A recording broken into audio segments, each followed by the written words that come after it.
They call me Cleopatra, the last pharaoh of Egypt, the queen of the Nile.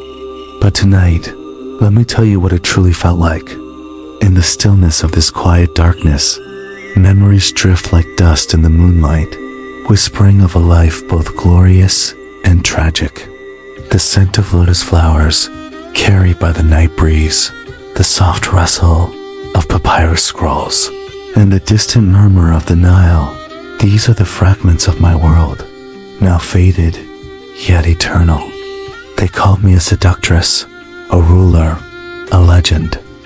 Yet, in these silent moments, I am simply a woman, remembering. Let me take you back to the days when the sun kissed the golden sands, and the Nile's waters whispered secrets only I could hear.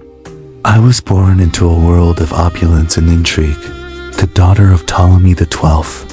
My childhood was a tapestry of scents and sounds, the earthy aroma of the river after the rains, the cool touch of marble beneath my feet, the taste of honeyed figs on my tongue.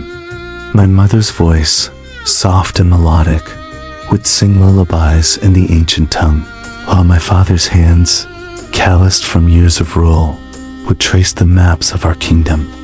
I learned early that power was not just a crown, but a dance, a quiet rhythm of observation and calculation. I would sit for hours in the palace gardens, watching the way the sunlight played on the water, listening to the whispers of the courtiers, feeling the weight of destiny settle on my shoulders. The turning point came when I was just a girl, standing in the grand hall of Alexandria. The air was thick with incense, and the light from the high windows cast long shadows on the polished floor. My father's voice echoed, announcing my ascension. I felt a chill, not from fear, but from the sudden awareness of the path before me. The world shifted, and I was no longer a child but a queen, thrust into a labyrinth of politics and power. Navigating the treacherous waters of the court was like walking on a tightrope.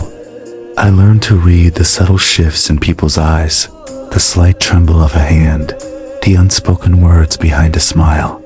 The nights were long, filled with the weight of decisions and the quiet hum of anxiety. I wore masks, one for each role I played: diplomat, lover, warrior. But beneath it all, I remained Cleopatra, the girl who once dreamed by the Nile. There were moments of triumph, brief and fleeting. I remember standing on the deck of my barge, the Nile shimmering like liquid gold beneath the setting sun. The air was filled with the scent of myrrh, and the sound of flutes drifted on the breeze.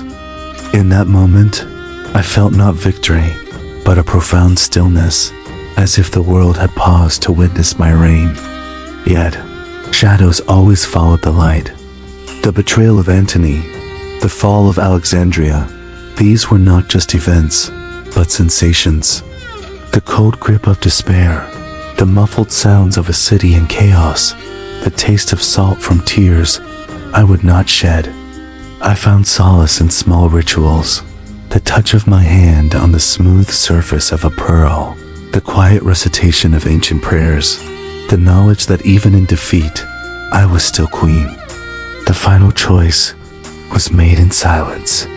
Death, they say, was my last act of defiance. But in truth, it was an act of surrender, a release from the weight of a life lived too fully. The asp's bite was not pain, but a feather's weight, a gentle whisper leading me to the eternal.